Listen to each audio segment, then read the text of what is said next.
అవకాశం ధన్యవాదాలు.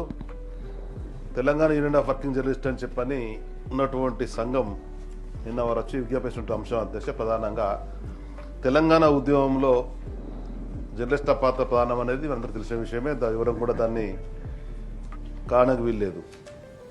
పెద్దలు కేసీఆర్ 2016లో వాళ్ళ కూర్చోబెట్టి మాట్లాడి వాళ్ళతో చర్చించి వాళ్ళకు సరైన న్యాయం చేయాలని చెప్పనేటువంటి భావనతో 239 జీవో ఇస్తే దాంట్లో మొట్టమొదలుగా 18,000 మందికి అవకాశం వచ్చింది అధ్యక్ష, జర్నలిస్టులుగా కార్డులు రావడం అనేది.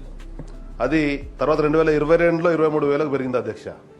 అంటే పెరుగుతున్న సంఖ్యకు అనుగుణంగా వాళ్ళకి అవకాశాలు ఇస్తే నూతనంగా చూడటువంటి ప్రభుత్వం ఎన్నికలలో జర్నలిస్టులకు అనేక హామీలు ఇచ్చి ఇవాళ వచ్చిన తర్వాత వాళ్ళ కొత్త జీవో తేవడం వల్ల ఆ జీవో ద్వారా కేవలం 13,000 మందికే అవకాశం వచ్చే పరిస్థితి వచ్చింది అధ్యక్ష. ఆ జీవో నెంబర్ 2052. ప్రధానంగా ప్రెస్ కౌన్సిల్ ఆఫ్ ఇండియా గుర్తింపు ఇచ్చేటువంటిది కేవలం అప్లికేషన్ కార్డులే, ఇతర కార్డులు మాత్రం ఎట్లాంటి పరిగణలు తీసుకోరు. ఆ గుర్తింపు వల్ల వీళ్ళకు సరైన న్యాయం జరుగుతుంది అధ్యక్ష. ఒకవేళ వాళ్ళు ప్రమాదపరంగా ప్రాణం పోయినా ఇతరత్ర ఏమైనా ఇబ్బందులైనా కానీ 5 లక్షల రూపాయలు ఆ కుటుంబానికి ఇచ్చేటువంటి వెసులుబాటు ఉంది. అంటే దాన్ని కోల్పోయే పరిస్థితి వచ్చింది. రాష్ట్ర ప్రభుత్వ పరంగా పెద్దలు కేసీఆర్ గారు ఒక 40-42 కోట్ల రూపాయలు ఇస్తే గతంలో పెన్షన్లు కానీ వాళ్ళ విద్యకు సంబంధించి కానీ ఇతరత్ర ఆర్థికంగా వాళ్ళని ఆదుకున్నట్టు పరిస్థితి ఆ యొక్క ప్రెస్ కౌన్సిల్ స్టేట్ ఉన్నటువంటి ఆ కమిటీకి అవకాశం ఉండే. నేడు దాన్ని 100 కోట్లకు పెంచుతామనేటువంటి మాట కాంగ్రెస్ పార్టీ ఎన్నికల్లో ఇచ్చింది. దానికి అనుగుణంగా ఈ మధ్యన ఒక 10 కోట్ల రూపాయలు విడుదల ఇస్తామనేటువంటి మాట చెప్పడం జరిగింది. చెప్పిన మాటకు అనుగుణంగా 10 కోట్లు విడుదల కాలేదు, 100 కోట్లు బడ్జెట్లో కేటాయించలేదు. ఆ చెప్పిన మాటకు అనుగుణంగా 10 కోట్లు వెనువెంటనే విడుదల చేయాలని చెప్పని, అదేవిధంగా రాబోయే బడ్జెట్లో 100 కోట్లు మీరు ఇచ్చిన మాట ప్రకారంగా కేటాయించాలని చెప్పని, దీనివల్ల వచ్చేటువంటి ఫలితాలు ఉన్నాయి అధ్యక్ష.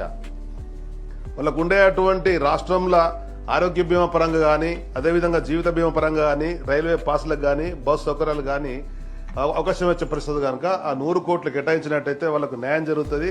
దానికి అనుగుణంగా రాష్ట్రంలో ఉండేటువంటి జర్నలిస్టులు ఎవరైతే అర్హులు ఉన్నారో వాళ్ళకి ఇంటి స్థలాలు కేటాయిస్తామనే మాట ఇచ్చిర్రు, అది కూడా అమలు చేయాలని చెప్పని గౌరవ మంత్రి వర్యులకు స్వయంగా వారికి అనుభవం ఉంది. ఇందులో వారికి కూడా ఒక సంస్థ ఉంది, అందులో ఉండేటువంటి సిబ్బంది సాధక పథకాలు వారు తెలుసు కనుక వాటిని ప్రత్యేక దృష్టి పెట్టి రాష్ట్రంలో ఏ విధంగా అయితే ఉద్యమకారులకు ఉద్యమ నాయకులకు అవకాశాలు వచ్చినాయో దానికి అనుగుణంగా ప్రభుత్వ పరంగా వీళ్లకు సేవ చేయాలని చెప్పని మీ ద్వారా విజ్ఞప్తి చేస్తున్నాను. ధన్యవాదాలు.